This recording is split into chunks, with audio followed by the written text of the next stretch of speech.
Hello everyone, how's everyone doing today? I hope everyone is doing fine. So welcome to India's first video note series YouTube channel. इस series में हम cover करेंगे अपने best quality के B.Pharm lectures एक बहुत ही organise manner में, जो कि हमने सब्जेक्ट वाइज अरेंज किया है। आप सारे सब्जेक्ट्स और टॉपिक चैनल की प्लेलिस्ट में जाके चेकआउट कर सकते हो। और हाँ, सारे वीडियो नोट्स के नोट्स का लिंक आपको वीडियो के डिस्क्रिप्शन में अवेलेबल है, तो वो वहाँ मिल जाएगा। So now let's begin our today's topic, that is peripheral nervous system. अब हमने अपने HEPP में पढ़ा था कि नर्वस सिस्टम होता है, ठीक है। क्या था हमारा nervous system? Nervous system 2 parts में डिवाइड हो जाता है, 1 CNS and 1 PNS, peripheral nervous system. अब पेरिफेरल नर्वस सिस्टम भी हमारा 2 पार्ट्स में डिवाइड होता है, एक होता है हमारा सोमेटिक नर्वस सिस्टम, एक होता है हमारा ऑटोनॉमिक नर्वस सिस्टम, ठीक है। अब एक चीज़ याद रखनी है, कभी भी अगर सेंट्रल नर्वस सिस्टम की बात हो तो वो वहाँ पर ब्रेन और स्पाइनल कॉर्ड की बात कर रहे हैं, ये दोनों चीज़ें इंक्लूडेड हैं। बट अगर पेरिफेरल नर्वस सिस्टम की बात करें तो जो CNS के आउटसाइड है, जितनी भी नर्व्स प्रेजेंट है आपके, ऐसे मान के चलो outside the brain and spinal cord,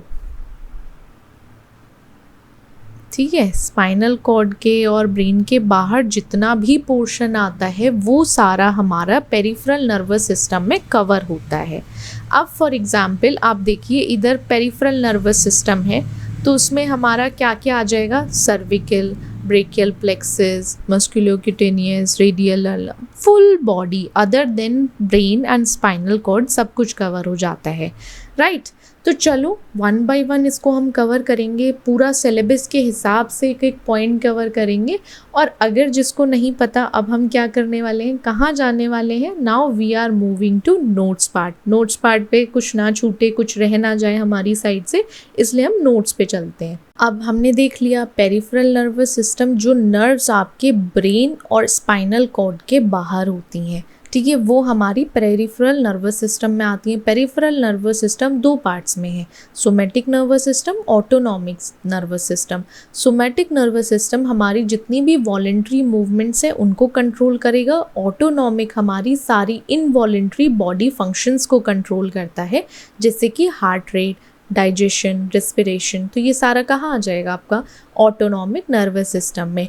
अब कुछ ड्रग्स हैं, हमें क्या पढ़ना है? फार्माकोलॉजी पढ़नी है उन ड्रग्स की जो आपके पेरिफेरल नर्वस सिस्टम पर जाकर वर्क करती हैं। तो ड्रग्स जो हमारी पेरिफेरल नर्वस सिस्टम पर जाकर वर्क करेंगी तो उनका काम क्या होगा? हमने लास्ट में देखा था कुछ ना कुछ टारगेट ज़रूर करेगा। तो ये क्या करता है? ये टारगेट करेगा आपके मॉड्यूलेटिंग नर्व ट्रांसमिशन को। ऑलवेज रिमेंबर, यहाँ पे क्या टारगेट होगा? यहाँ पे कुछ ना कुछ आपकी नर्व्स टारगेट हो रही हैं। अब इनके बेसिस पर ही हमारी ड्रग्स को हम क्लासिफाई करते हैं कि वो किस तरीके से एक्ट ऑन करेगी। अगर ड्रग्स हमारी सोमेटिक नर्वस सिस्टम पर अफेक्ट कर रही हैं, सोमेटिक नर्वस सिस्टम पर, तो क्या होगा? वहाँ न्यूरोमस्कुलर ट्रांसमिशन देखने को मिलेगा। जैसे आपके न्यूरोमस्कुलर ब्लॉकर्स हैं, कॉलिनेस्ट्रेस इनहिबिटर्स हैं, तो ये कहाँ आ जाएंगे? आपके सोमेटिक नर्वस सिस्टम में। अब ऑटोनॉमिक नर्वस सिस्टम की, अगर हम ऑटोनॉमिक नर्वस सिस्टम की बात करें तो 2 पार्ट्स में डिवाइड हो जाता है। एक हमारा हो जाता है ये सिंपैथेटिक नर्वस सिस्टम, एक हमारा parasympathetic nervous system. Sympathetic nervous system में हमारा एड्रेनर्जिक आ जाता है, अब आपका पैरासिम्पैथेटिक में कोलिनर्जिक आ जाता है, ठीक है। उसके बेसिस पर ही हमारी ड्रग्स डिवाइड होंगी और अलग अलग तरीके से क्लासीफाई होंगी। ऑर्गेनाइजेशन कैसा होगा? जैसे आपका ऑटोनॉमिक नर्वस सिस्टम है तो ऑटोनॉमिक नर्वस सिस्टम हमारा PNS का पार्ट है, पेरिफेरल नर्वस सिस्टम का, जिसका काम है जितने भी इनवॉलेंट्री एक्शंस या इनवॉलेंट्री बॉडी फंक्शंस हैं उनको देखना, उनको कंट्रोल करना। अब ये इसमें क्या होता है? ये कॉन्शियस थॉट के बिना ही चलता है, उसमें कॉन्शियस थॉट्स की ज़रूरत नहीं होती। जैसे अब आप सोचो, हार्ट रेट आप कंट्रोल कर लोगे कि हाँ ठीक है, अब मुझे दिल को धड़कने नहीं देना है, बंद कर देता हूँ, चलो ब्रीथिंग रेट, अब मुझे सांस नहीं लेनी तो मैं उसको बंद कर देता हूँ। तो ये हमारे कंट्रोल में नहीं होता, या कॉन्शियस थॉट्स में आप उसको नहीं कंट्रोल कर सकते। अब ये जो इंटरनल इन्वायरमेंट है हमारी बॉडी का, वो स्टेबल होना चाहिए, और उस स्टेबल इन्वायरमेंट को मेंटेन करने के लिए हमारा ऑटोनॉमिक नर्वस सिस्टम होता है, एक ऐसी स्टेट जो होम्योस्टेसिस बनाए रखती है, कि मेंटेन रहे बाहर का और अंदर का एनवायरनमेंट। अब 3 मेन कंपोनेंट्स में डिवाइड हो जाता है आपका। एक तो सिंपैथेटिक नर्वस सिस्टम, फाइट और फ्लाइट सिचुएशन है। देन आपका पैरासिम्पैथेटिक नर्वस सिस्टम जो रेस्ट एंड डाइजेस्ट में आएगा। अब एंटेरिक नर्वस सिस्टम भी होता है जो हमारे गट का ब्रेन कहलाता है, किसका, ब्रेन ऑफ द गट।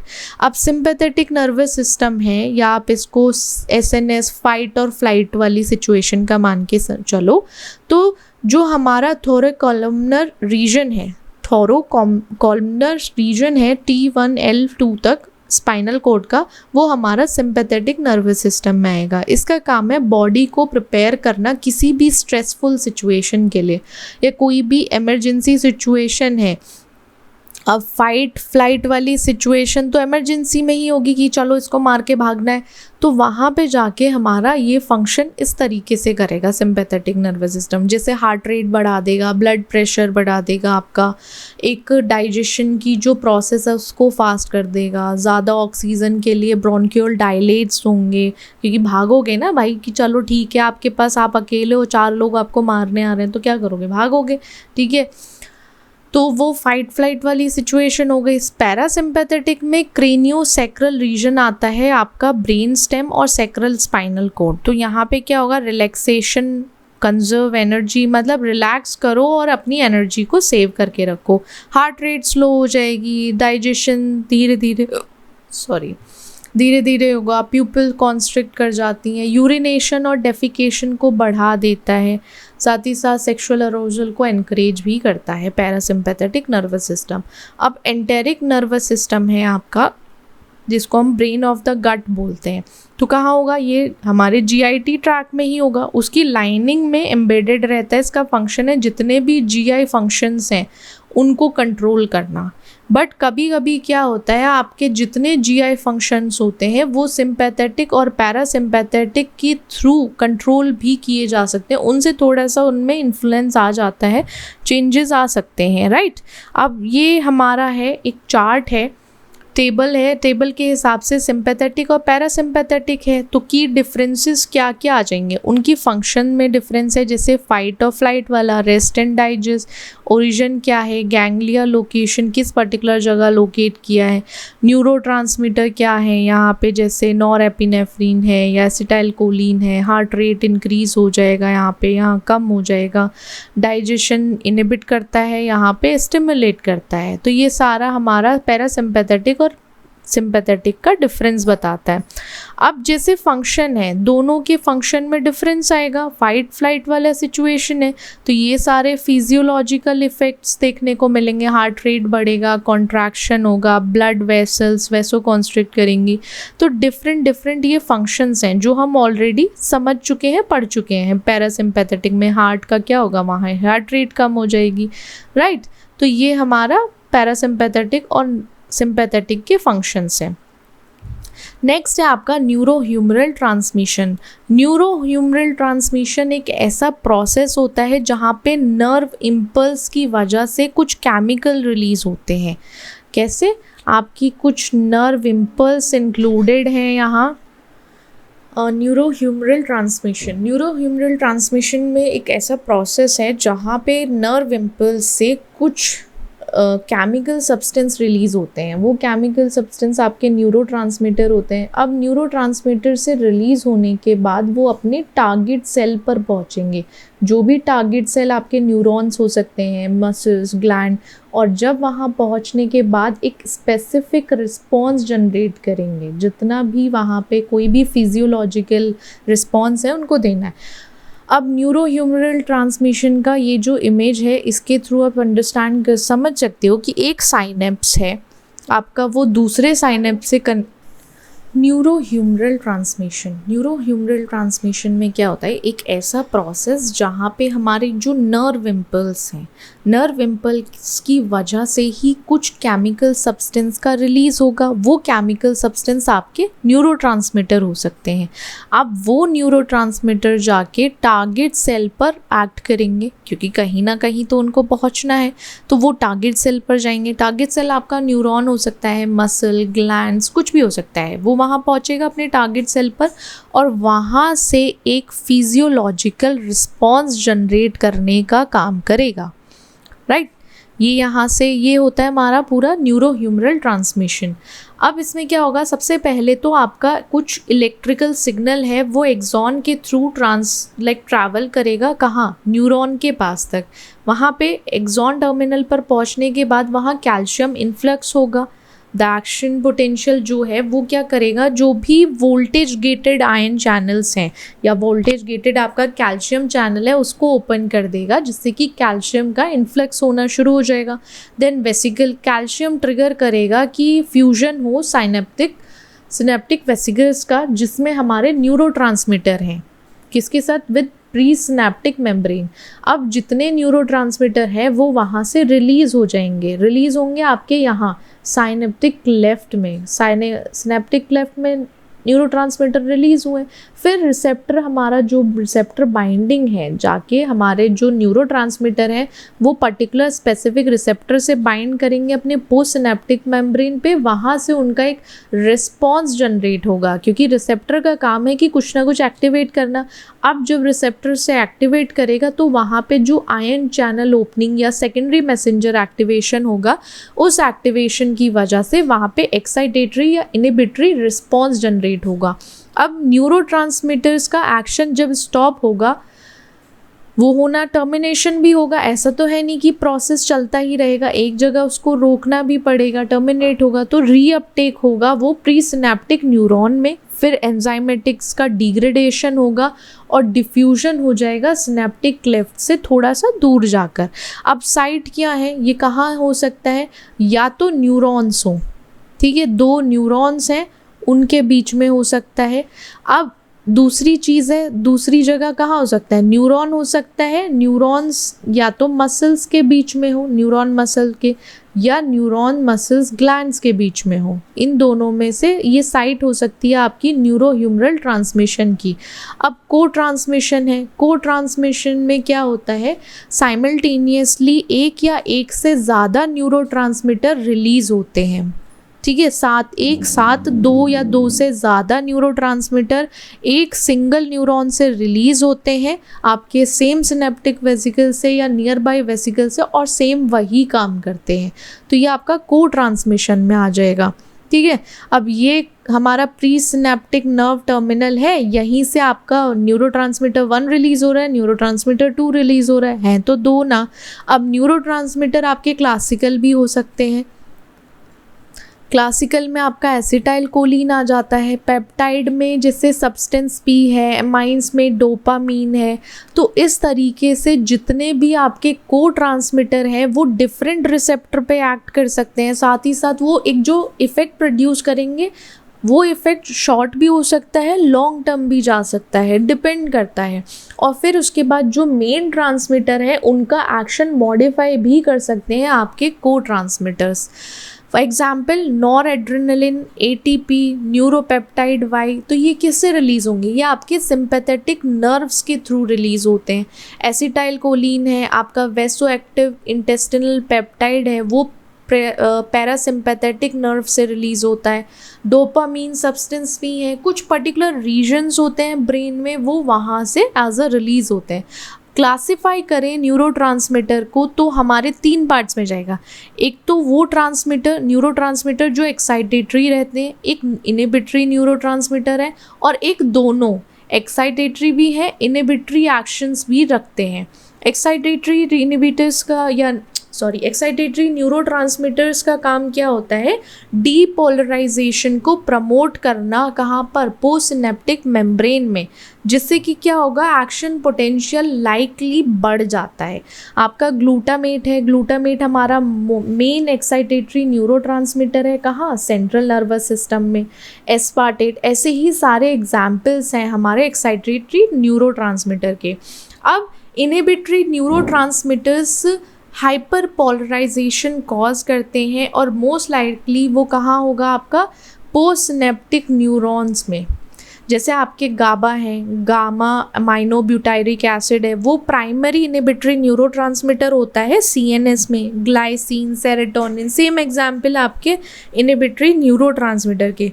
अब वो न्यूरोट्रांसमीटर जिसमें दोनों एक्शन होते हैं, एक्साइटेटरी भी रहेगा, इनहिबिटरी भी रहेगा, तो वो डिपेंड करता है कि क्या रिसेप्टर का सब टाइप है, क्या रिसेप्टर की लोकेशन है। फॉर एग्जाम्पल आपका डोपामीन हमारा एक्साइटेटरी D1 रिसेप्टर पर रिस्पॉन्स जनरेट करता है, इनहिबिटरी हमारे D2 रिसेप्टर पर। सेम वैसे ही एसिटाइल कोलिन, सेरोटोनिन और नाइट्रिक ऑक्साइड भी इसी में आता है। अब नेक्स्ट है हमारा पैरासिम्पैथोमाइमेटिक ड्रग्स। हमने वो देखा था ना कि कौन कौन सी ड्रग्स जो हमारी पेरिफेरल नर्वस सिस्टम पर वर्क करती हैं, उसमें से सबसे पहले हमारा पैरासिम्पैथोमाइमेटिक ड्रग्स। इनको हम क्या बोल सकते हैं, कोलिनर्जिक एगोनिस्ट भी बोलते हैं। अब माइमेटिक है तो कहीं ना कहीं इनका काम है कुछ ना कुछ एक्शन को मिमिक करना। आपका जो पैरासिम्पैथेटिक नर्वस सिस्टम है ना, तो ये ड्रग्स उनका ही एक्शन मिमिक करती हैं। जैसे कि एसिटाइल कोलिन है, उसका म्यूस्कैर्निक या निकोटिनिक रिसेप्टर पे क्या करती हैं, बाइंड होके उनके इफेक्ट को बढ़ाने का काम करती हैं। फिर क्लासिफिकेशन होगा, आप मैकेनिज्म ऑफ एक्शन के बेसिस पर इसका क्लासिफिकेशन होता है। एक तो वो ड्रग्स होती हैं जो जाके डायरेक्ट एक्ट करती हैं, आपके डायरेक्ट एक्ट करेंगी एज पैरासिम्पैथोमाइमेटिक, मतलब कि आपके कोलिनर्जिक रिसेप्टर पर डायरेक्टली जाके एक्ट करेंगी। यूजुअली इसमें म्यूस्कैर्निक रिसेप्टर्स आ जाएंगे। इनडायरेक्ट एक्टिंग या एंटी कोलिनेस्ट्रेसेस जो हैं वो एंजाइम को इनहिबिट कर देती हैं। जैसे एसिटाइल कोलिनेस्ट्रेस एंजाइम है, उनको इनहिबिट करेंगे, फिर उससे वो ब्रेक डाउन हो जाता है एसिटाइल कोलिन में। अब जब एसिटाइल कोलिन में, तो फिर उसके बाद एसिटाइल कोलिन का लेवल सिनेप्स पे बढ़ जाता है। अब एग्जाम्पल आपके डायरेक्ट एक्टिंग जैसे पिलोकार्पिन है, तो पिलोकार्पिन को हम ग्लूकोमा में यूज़ करते हैं। बिथेनोकॉल को हम यूरिनरी रिटेंशन के टाइम पे यूज़ करते हैं। इनडायरेक्ट एक्टिंग में जो ड्रग आती हैं जैसे न्यूस्टिग्मिन है, फाइजोस्टिग्मिन है, तो इनको न्यूस्टिग्मिन को हम मायस्थीनिया ग्रेविस में यूज़ करते हैं। और अगर फाइजोस्टिग्मिन है तो एट्रोपिन पॉइजनिंग अगर हुई है तो वहाँ पे हम इसको इनडायरेक्ट एक्टिंग को यूज़ कर सकते हैं। इसका फार्माकोलॉजिकल इफ़ेक्ट जो आता है सबसे पहले आई में है, तो जैसे मियोसिस है, प्यूपिल कॉन्स्ट्रिक्शन के टाइम पे जो भी सर्कुलर मसल है वहाँ उसका कॉन्ट्रैक्शन होगा म्यूस्कैर्निक रिसेप्टर 3 के थ्रू। अकमडेशन होगा, कॉन्ट्रैक्शन होगा सिलियरी मसल का, जिसकी वजह से जो विजन है वो अच्छी हो जाएगी, बढ़ जाएगी। कार्डियोवेस्कुलर सिस्टम में ब्रेडिकार्डिया है, वहाँ पे आपके M2 रिसेप्टर का एक्टिवेशन होगा। कहाँ, ये हार्ट की बात हो रही है, तो हार्ट में जो आपके M2 रिसेप्टर हैं उनका एक्टिवेशन होगा ऐसे नोड में, और वो हार्ट रेट को धीरे धीरे कम कर देंगे। वेसोडाइलेशन के लिए इनडायरेक्ट एक्टिंग हम यूज़ करते हैं, तो एंडोथेलियल M3 रिसेप्टर है, वो क्या करेंगे, जो हमारा नाइट्रिक ऑक्साइड रिलीज़ है उसको एक्टिवेट कर देंगे। एक्टिवेट करने के बाद वहाँ पे स्मूथ मसल का रिलैक्सेशन होगा और धीरे धीरे हमारे उसमें क्या होगा, पेशेंट का ब्लड प्रेशर कम हो जाएगा। ओवरऑल इफ़ेक्ट क्या करता है, ये कार्डियक आउटपुट को क्या करता है, कम कर देता है, और साथ ही साथ पेरिफेरल वैस्कुलर रेजिस्टेंस को भी कम करता है। अब रेस्पिरेटरी सिस्टम है, जैसे ब्रोंको कॉन्स्ट्रिक्शन है, M3 रिसेप्टर है, वो स्टिमुलेशन करता है ब्रोंकियल स्मूथ मसल का। इंक्रीज्ड सिक्रीशन में वहाँ पे म्यूकस प्रोडक्शन बढ़ जाता है, कहाँ से, एयरवे ग्लैंड से। गैस्ट्रोइंटेस्टिनल ट्रैक्ट से मोटिलिटी बढ़ती है, सिक्रीशन इंक्रीज होता है और स्प्रिंटर्स का रिलैक्सेशन देखने को मिलता है। यूरिनरी ट्रैक में डेट्रूसर मसल कॉन्ट्रैक्शन होती है जिसकी वजह से यूरिनेशन होता है। इंटरनल स्फिंक्टर रिलैक्सेशन से यूरिन आउटफ्लो फैसिलिटेट हो पाता है। अब ग्लैंड्स में सिक्रीशन बढ़ता है। अब इसको क्लिनिकली हम कहाँ यूज़ कर सकते हैं? सबसे पहली चीज़ तो हम इसको ग्लूकोमा में यूज़ कर सकते हैं, यूरिनरी रिटेंशन में यूज़ कर सकते हैं, मायस्थीनिया ग्रेविस, एल्जाइमर्स डिजीज़ में इसको यूज़ किया जा सकता है। और सारे जो न्यूरोमस्कुलर ब्लॉकेड है तो वहाँ पे रिवर्सल के टाइम पर यूज़ करते हैं। अब आपके पैरासिम्पैथोलाइटिक्स ड्रग्स हैं जो एंटीकोलिनर्जिक या कोलिनर्जिक एंटागोनिस्ट हैं। इनका काम है आपका जो भी पैरासिम्पैथेटिक नर्वस सिस्टम इफ़ेक्ट देने वाला है उसको ब्लॉक कर देना। अब वो ब्लॉक कर देंगे मतलब एसिटाइल कोलिन किसी भी रिसेप्टर या किसी भी से छोड़ो म्यूस्कैर्निक रिसेप्टर से जाकर बाइंड ही नहीं होगा, और बाइंड नहीं होगा तो कोई रिस्पॉन्स जनरेट नहीं होगा।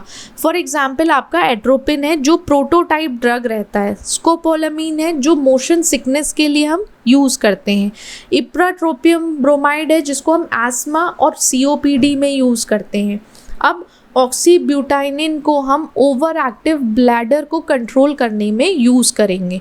मैकेनिज्म यही है कि इसका काम है आपके म्यूस्कैर्निक रिसेप्टर को ब्लॉक कर देना या इनहिबिट कर देना। For example atropine, scopolamine.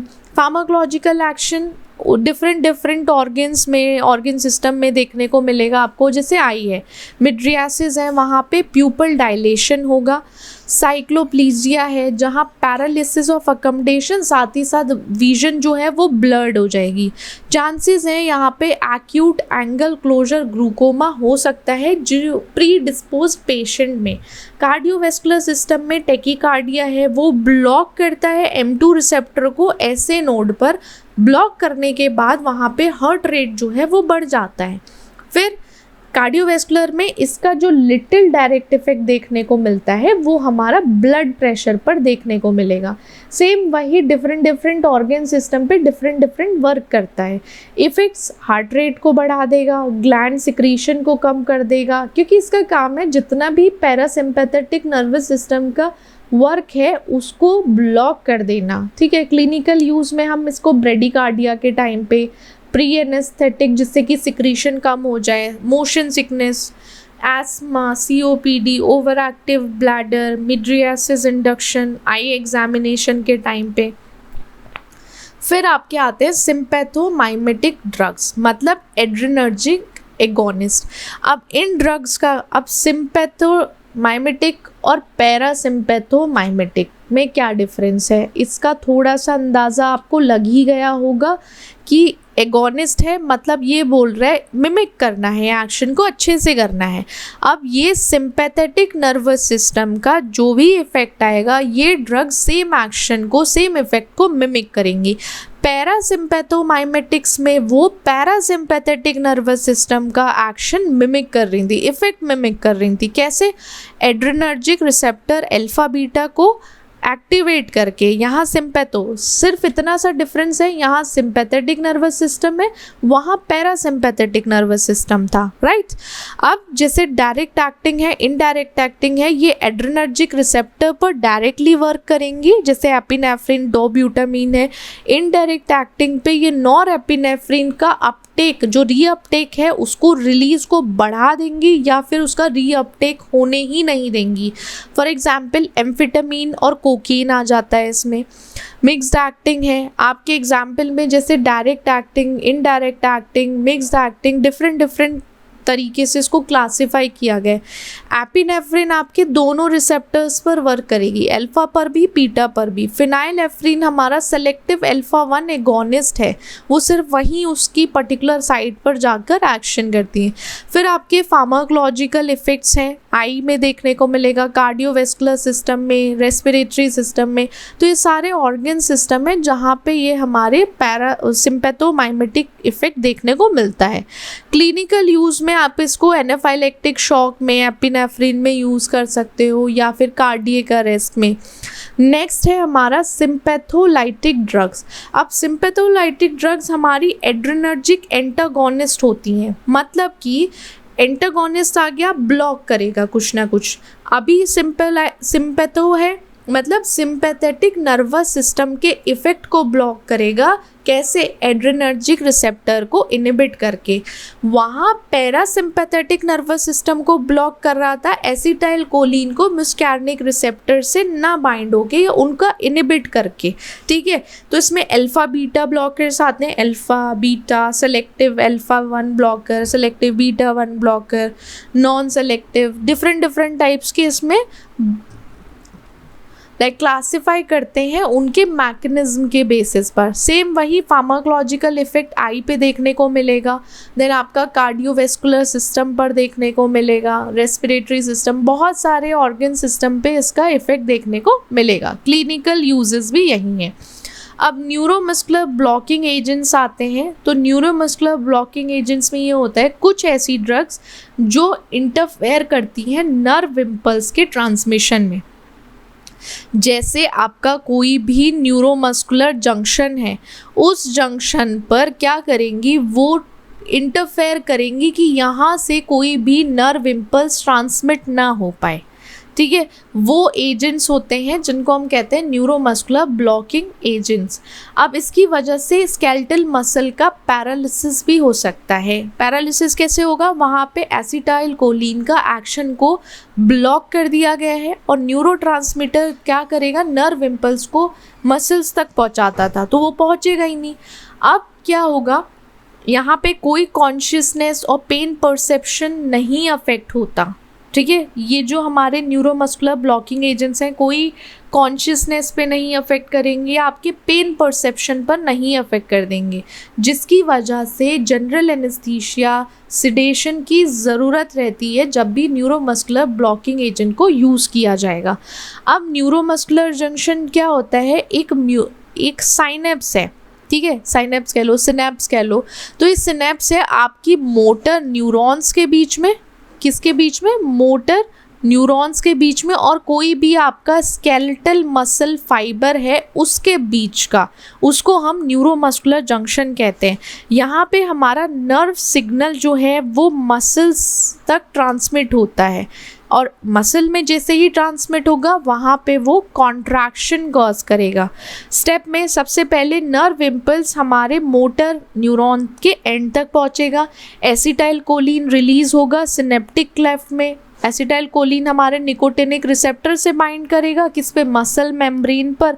वहाँ से डीपोलराइजेशन हो जाएगा मसल मेम्ब्रेन का और डीपोलराइजेशन के बाद मसल कॉन्ट्रैक्शन देखने को मिलेगा। एसिटाइल कोलिन फिर ब्रेक डाउन होगा, किसके थ्रू, एसिटाइल कोलिनेस्ट्रेज के थ्रू। इस पर्टिकुलर एंजाइम के थ्रू हमारा जो एसिटाइल कोलिन है वो ब्रेक होगा और ब्रेक होने के बाद वहाँ पे सिग्नल जो है वो रुक जाएगा। ठीक है, ये इतना सा प्रोसेस है हमारा। स्केलेटल मसल रिलैक्सेंट्स होते हैं। अब कुछ ड्रग्स जो डायरेक्ट जाके स्केलेटल, आप ऐसे समझिए वो पेरिफेरली स्केलेटल मसल्स पर एक्ट करते हैं, जिससे कि मसल टोन कम हो जाता है और मसल पैरालिसिस होता है। ये आपका जो स्केलेटल मसल रिलैक्सेंट है ये सीएनएस पर कुछ अफेक्ट नहीं शो करते या सेंट्रली एक्टिंग मसल रिलैक्सेंट की तरह नहीं होते ये। अब क्लासिफिकेशन है, थोड़ा सा ये बोरिंग लग रहा होगा या कुछ ऊपर से जा रहा होगा, ये थोड़ा सा है ऐसा। इसमें क्या समझना है आपका, थोड़ा सा इसमें HABP ह्यूमन पैथोलॉजी, वो ह्यूमन एनाटमी एंड फिजियोलॉजी थोड़ा सा स्ट्रॉन्ग होना चाहिए, तो उसमें पता चलता रहेगा कि एग्जैक्टली हम किस जगह की बात कर रहे हैं, किस पर्टिकुलर। तो उसके लिए क्या करना पड़ेगा, अगर आपको ह्यूमन एनाटमी, तो आप जाके नोट्स एक बार फिर से रिवाइज कर लेना, कुछ भी अगर डाउट आता है उसको क्लैरिफाई करो देन मूव करो। अब क्लासिफिकेशन है आपका पेरिफेरल स्केलेटल मसल रिलैक्सेंट का, जो नॉन डीपोलराइजिंग न्यूरोमस्कुलर ब्लॉकर्स हैं और आपके डीपोलराइजिंग न्यूरोमस्कुलर ब्लॉकर्स हैं। कुछ लॉन्ग एक्टिंग रहते हैं, कुछ इंटरमीडिएट और कुछ short acting. Non depolarizing neuromuscular blockers या कॉम्पिटिटिव एंटागोनिस्ट जो होते हैं, इन एजेंट्स का काम है ये एसिटाइल कोलिन से compete करते हैं, किस रिसेप्टर के लिए, निकोटिनिक रिसेप्टर के लिए और आपके न्यूरोमस्कुलर जंक्शन के लिए। वहाँ पे वो एसिटाइल कोलिन की बाइंडिंग तो होने नहीं देंगे और जब नहीं होगा होगा तो साथ ही साथ उसके डीपोलराइजेशन को रोक देते हैं मोटर एंड प्लेट पे, जिसकी वजह से वहाँ पे मसल रिलैक्सेशन देखने को मिलेगा बिना किसी इनिशियल स्टिमुलेशन के। देन रिवर्सल है, तो अब देखो यहाँ पे जो ब्लॉकेड हुआ था कैसे, बाय किसके थ्रू, एसिटाइल कोलिनेस्टरेज इनहिबिटर्स के थ्रू जो भी ब्लॉकेड हुआ था उसको रिवर्स कर लिया जाता है, जिसकी वजह से वहाँ पे एसिटाइल कोलिन का कंसंट्रेशन बढ़ जाता है सिनेप्स पर। अब ये कुछ ड्यूरेशन है, क्लासिफिकेशन ड्यूरेशन ऑफ एक्शन के बेसिस पर। लॉन्ग एक्टिंग एजेंट्स हैं तो ये एग्जाम्पल्स हैं उनके, डी ट्यूबोक्यूरेन। अब आपके इंटरमीडिएट एक्टिंग है एट्राक्यूरियम, देन आपके शॉर्ट एक्टिंग है मीवाक्यूरियम। तो ये आपके ड्यूरेशन ऑफ एक्शन के बेसिस पर क्लासिफाई किए गए। अब आपके डीपोलराइजिंग न्यूरोमस्कुलर ब्लॉकर्स हैं तो उनके मैकेनिज्म ऑफ एक्शन के बेसिस पर हमारी ड्रग ना सेम एक्शन मिमिक करती है जो एसिटाइल कोलिन का है, फिर जाके वो निकोटिनिक रिसेप्टर से बाइंड हो जाती है। बाइंड होने के बाद वहाँ पे डीपोलराइजेशन इनिशिएट करेगी किसमें, मोटर एंड प्लेट पे। साथ ही साथ ये फॉलो अप होता रहेगा, फॉलो किया जाएगा पर्सिस्टेंट डीपोलराइजेशन और डीसेंसिटाइजेशन के थ्रू, और जिसकी वजह से पैरालिसिस होगा। ठीक है, पैरालिसिस कॉज हो। बट क्या होता है रिवर्सल में ये रिवर्स नहीं हो सकता आपके एसिटाइल कोलिनेस्टरेज इनहिबिटर्स के थ्रू। एक चीज़ ध्यान रखना, यहाँ जो भी डीपोलराइजिंग न्यूरोमस्कुलर ब्लॉकर्स हैं वो रिवर्स नहीं कर सकते किसके थ्रू, एसिटाइल कोलिनेस्टरेज इनहिबिटर्स के थ्रू। इसका इफेक्ट धीरे धीरे डिमिनिश्ड होता रहता है, कम होता रहता है। कैसे कि वो जो ड्रग है वो मेटाबोलाइज हो गई है, तो धीरे धीरे कैसे, प्राइमरली किसके थ्रू, प्लाज्मा कोलिनेस्टरेज के थ्रू। तो जैसे यहाँ सक्सिनाइल कोलिन है हमारा, डेकोमिथोनियम है, तो ये डीपोलराइजिंग आपके न्यूरोमस्कुलर ब्लॉकर्स में आते हैं। फार्माकोडायनेमिक और फार्माकोकाइनेटिक में जो ऑनसेट देखा गया है, जैसे सक्सिनाइल कोलिन है तो इसका ऑनसेट लेस देन 1 मिनट में देखा गया है और शॉर्ट ड्यूरेशन है 5 to 10 मिनट्स। अब नॉन डीपोलराइजिंग एजेंट थोड़े से वेरी करते हैं, किसी का रैपिड ऑनसेट है, किसी का स्लोअर ऑनसेट है, इंटरमीडिएट ड्यूरेशन है, किसी का लॉन्ग ड्यूरेशन देखने को मिलता है। मेटाबॉलिज्म और एक्सक्रीशन में आपका ये ज़्यादा जल्दी हाइड्रोलाइज्ड हो जाता है प्लाज्मा सूडोकोलिनेस्टरेज से, और एट्राक्यूरियम जो है वो हॉफमैन एलिमिनेशन या ऑर्गन इंडिपेंडेंट मेटाबॉलिज्म के थ्रू निकलता है, और जो अदर्स हैं वो मेटाबोलाइज हो जाते हैं हिपैटिकली या रीनली एक्सक्रीट आउट होंगे। अब क्लिनिकली हम इसको एंडोट्रेकियल इंट्यूबेशन के टाइम पे फैसिलिटेट कर सकते हैं, मसल रिलैक्सेशन या सर्जरी के टाइम पे वेंटिलेशन कंट्रोल कर सकते हैं आईसीयू में। ये एनेस्थीसिया का एडजुएंट की तरह भी इसको यूज़ कर सकते हैं।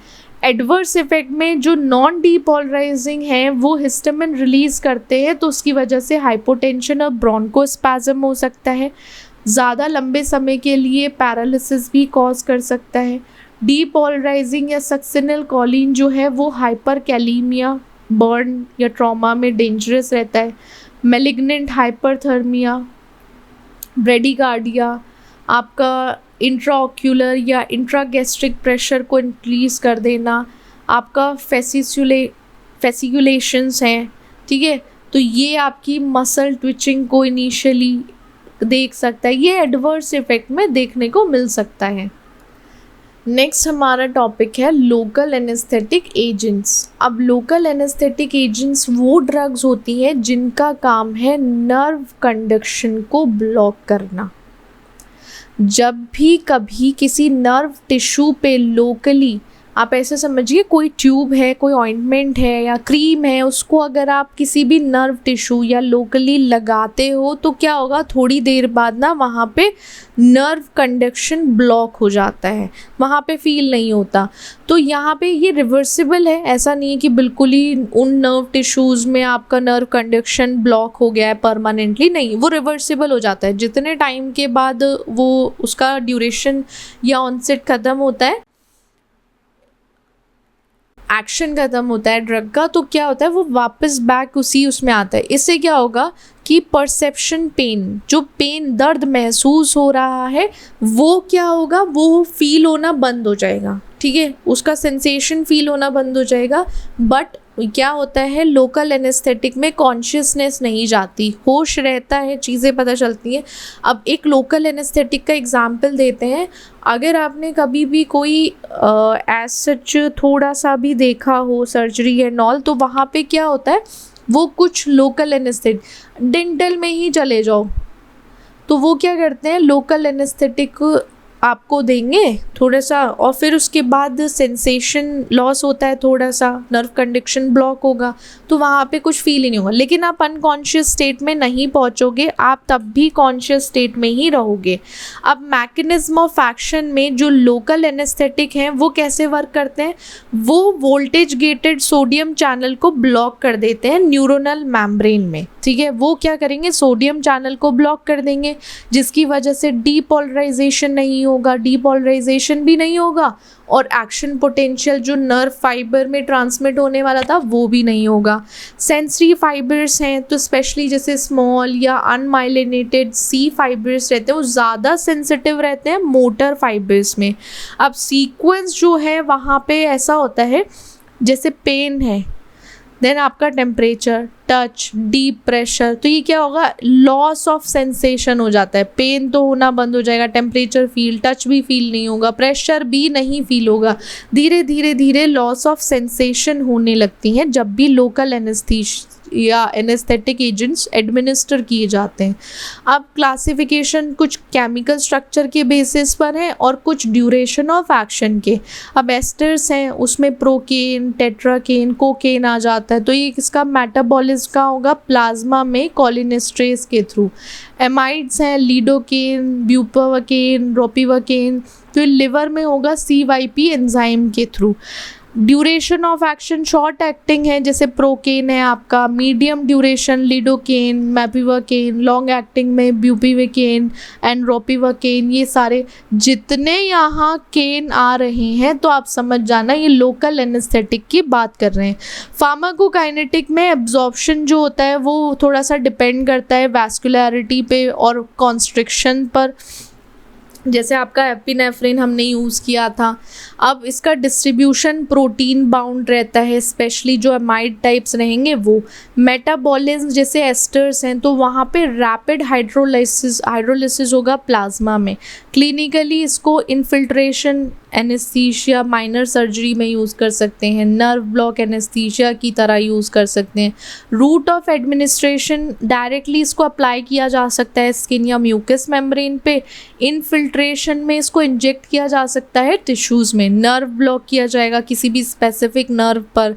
एपिड्यूरल है, आपका स्पाइनल एनेस्थीसिया है, उसको एडमिनिस्टर कर सकते हैं स्पाइनल कॉर्ड के थ्रू, राइट। अब एडवर्स इफेक्ट है तो वहाँ सिस्टमिक टॉक्सिसिटी, जैसे CNS या कार्डियोवैस्कुलर में, तो CNS में डिजीनेस हो सकता है, रेस्टलेसनेस या seizures, respiratory depression. Cardiovascular allergic reaction में बहुत ज़्यादा कॉमन है विद एस्टर लोकल एनेस्थेटिक में, ठीक है। अब जो नेक्स्ट है हमारा टॉपिक वो है मायस्थीनिया ग्रेविस, एक ऐसी chronic auto immune neuromuscular disorder, ठीक है। मायस्थीनिया ग्रेविस ऑटो इम्यून है, ऑटो इम्यून डिजीज़ है जिसमें आपका न्यूरोमस्कुलर डिसऑर्डर देखने को मिलता है, जिसमें आपकी जितनी भी स्केलेटल मसल्स हैं वो वीक हो जाती हैं, मतलब उनमें वीकनेस आना शुरू होती है। अब कॉज क्या हो सकता है, यहाँ पे ऑटो एंटीबॉडीज़ ब्लॉक हो गई हैं, आपके एसिटाइल कोलिन को डिस्ट्रॉय करें, जो रिसेप्टर है ना एसिटाइल कोलिन रिसेप्टर, जो भी न्यूरोमस्कुलर जंक्शन पर प्रेजेंट है उनको डिस्ट्रॉय करना शुरू कर देता है, और उसकी वजह से एक कॉज भी हो सकता है मायस्थीनिया ग्रेविस का। मसल वीकनेस होती है जिसकी वजह से एक्टिविटी में बहुत प्रॉब्लम आती है, फटीग डेवलप होता है, eyelid, dropping eyelid, double vision, swallow और बोलने में थोड़ी परेशानी होती है, लिम्स आपके रेस्पिरेटरी मसल्स में वीकनेस आना शुरू हो जाती है। अब ट्रीटमेंट क्या होता है, या तो यहाँ पे एसिटाइल कोलिनेस्टरेज इनहिबिटर्स दिया जाए या इम्यूनोसप्रेसेंट दिए जाएं। अब इम्यूनोसप्रेसेंट देने की वजह से और चीज़ें बिगड़ जाती हैं कि अगर इम्यून सिस्टम को सप्रेस किया जाए तो अगर कोई भी इन्फेक्शन होता है इन केस फ्यूचर में तो वो फाइट नहीं कर पाएगा। IVIG है, प्लाज्माफेरेसिस है, थाइमक्टमी है कि थाइमा अगर प्रेजेंट है तो ये सारे ट्रीटमेंट ऑप्शंस रहते हैं आपके मायस्थीनिया ग्रेविस में। अब जो ड्रग्स हम यूज़ करते हैं तो यहाँ पे हमें एसिटाइल कोलिन की अवेलेबिलिटी को बढ़ाना है, मेन गोल। कहाँ पे? न्यूरोमस्कुलर जंक्शन में एसिटाइल कोलिन की एक्टिविटी को अगर हम बढ़ा दें तो क्या किया जाएगा, वो मायस्थीनिया ग्रेविस की जो मसल वीकनेस है या फटीग है तो उसको ट्रीट कर मतलब क्योर कर सकते हैं। क्योर इन द सेंस मतलब ठीक कर सकते हैं थोड़ा सा, ठीक है, क्योंकि वहाँ पे बायो अवेलेबिलिटी ही नहीं है ना एसिटाइल कोलिन की। फिर आप ऑटो इम्यून रिस्पॉन्स को सप्रेस कर दो। दो ही टाइप हैं, आप एसिटाइल कोलिन की अवेलेबिलिटी को बढ़ा दो या फिर आप इम्यून सिस्टम या ऑटो इम्यून रिस्पॉन्स को कम कर दो। मेन क्लासेस कोलिनेस्ट्रेज इनहिबिटर है, immunosuppressant, monoclonal antibodies, plasmapheresis, IVIG और आपका मेन जो रहता है। अब आपका कोलिनेस्ट्रेज इनहिबिटर है तो इसका काम क्या है, ये एंजाइम एसिटाइल कोलिनेस्ट्रेज को इनहिबिट करेगा जिसकी वजह से एसिटाइल कोलिन का लेवल बढ़ जाएगा हमारे न्यूरोमस्कुलर जंक्शन पर। एग्जाम्पल पायरिडोस्टिग्मिन है जिसको यूज़ किया जा सकता है, मोस्टली प्रेफर करते हैं। एडवर्स इफेक्ट में आपका मिस्कैर्निक इफेक्ट है, आपका इफेक्ट मैनेज किया जा सकता है एंटी मिस्कैर्निक ड्रग्स के थ्रू। इम्यूनोसप्रेसेंट्स हैं जिनको हम मॉडरेट टू सीवियर या रिफ्रैक्टरी केसेस में यूज़ कर सकते हैं। कॉर्टिकोस्टेरॉइड है, प्रेडनिसोलोन है, बहुत सारे अदर इम्यूनोसप्रेसेंट्स आते हैं। मोनोक्लोनल एंटीबॉडीज़ हैं जिनको हम एज अ यूज़ कर सकते हैं आपके रिफ्रैक्टरी जनरलाइज्ड मायस्थीनिया ग्रेविस में। प्लाज्माफेरेसिस है जिसको एक्यूट एक्सर्बेशन या मायस्थीनिया क्राइसिस में यूज़ कर सकते हैं। टेम्परली रिमूव कर दिया गया है सर्कुलेटिंग एंटीबॉडीज़ की वजह से। अब ग्लूकोमा है, ग्लूकोमा बहुत ही कॉमन कंडीशन हो गई है आज के टाइम पे। अब इसमें क्या होता है, ग्लूकोमा में ये एक ग्रुप ऑफ आई कंडीशन है जिसका काम है ऑप्टिक नर्व को डैमेज करना। ग्लूकोमा हमारी ग्रुप ऑफ आई कंडीशन मान के चलो, आई कंडीशन हो गई और इसका काम क्या है, डैमेज करना ऑप्टिक नर्व को। अब ऑप्टिक नर्व को कैसे डैमेज करा जाएगा, वहाँ पे हाई इंट्राऑक्यूलर प्रेशर से रिलेट करके। जितना ज़्यादा इंट्राऑक्यूलर प्रेशर होगा ऑप्टिक नर्व डैमेज हो ही जाएगी। अब टाइप्स क्या हैं इसके, ओपन एंगल ग्लूकोमा है, एंगल क्लोजर ग्लूकोमा है, नॉर्मल टेंशन ग्लूकोमा है। अब सिम्टम्स में एसिम्प्टोमेटिक रहता है, अर्ली स्टेज में पता ही नहीं चलता, धीरे धीरे विजन लॉस होती रहती है। फिर उसके बाद एक एक्यूट एंगल क्लोजर देखने को मिलेगा। ट्रीटमेंट के लिए आई ड्रॉप्स कर सकते हो जिससे कि इंट्राऑक्यूलर प्रेशर जो है वो कम हो जाए। बीटा ब्लॉकर्स यूज़ कर सकते हैं, लेज़र थेरेपी है, सर्जरी करा सकते हैं ट्रीटमेंट में ग्लूकोमा की। अब जो ड्रग्स हम यूज़ कर सकते हैं इंट्राऑक्यूलर प्रेशर को कम करने के लिए, एक तो आपका एक्यूस ह्यूमर प्रोडक्शन को कम करना है और आपके एक्यूस ह्यूमर आउटफ्लो को बढ़ाना है। तो उसके बेसिस पे प्रोस्टाग्लैंडिन एनालॉग्स हैं, बीटा ब्लॉकर्स हैं, अल्फा-2 एगोनिस्ट हैं, कार्बोनिक एनहाइड्रेज है, मायोटिक और RH काइनेज इनहिबिटर्स हैं। अब जितने प्रोस्टाग्लैंडिन एनालॉग्स हैं तो वो आउटफ्लो को बढ़ाते हैं, बीटा ब्लॉकर प्रोडक्शन कम करते हैं, उसका जो सीलियरी बॉडी है तो रिसेप्टर एक तरीके से ब्लॉक करेंगे वो। अल्फा-2 एगोनिस्ट हैं आपके, कार्बोनिक एनहाइड्रेज इनहिबिटर्स, तो इनका काम है पर्टिकुलर एंजाइम को इनहिबिट करना जिससे कि एक्वस प्रोडक्शन बढ़ सके। माइटोटिक है जो आपका कोलिनर्जिक एगोनिस्ट है, मायोटिक्स है, पिलोकार्पिन है, कॉन्स्ट्रिक्ट करेगा प्यूपिल्स को। RH काइनेज है जिसका ट्रैबिकुलर आउटफ्लो को काम है बढ़ाने का। ये थोड़ा सा अभी इस पर क्लिनिकल यूजेस भी आए हैं, ये थोड़ी न्यूअर क्लास है आपकी RH काइनेज inhibitors की, right? Okay, that's it for today. See you in the next class. Bye bye.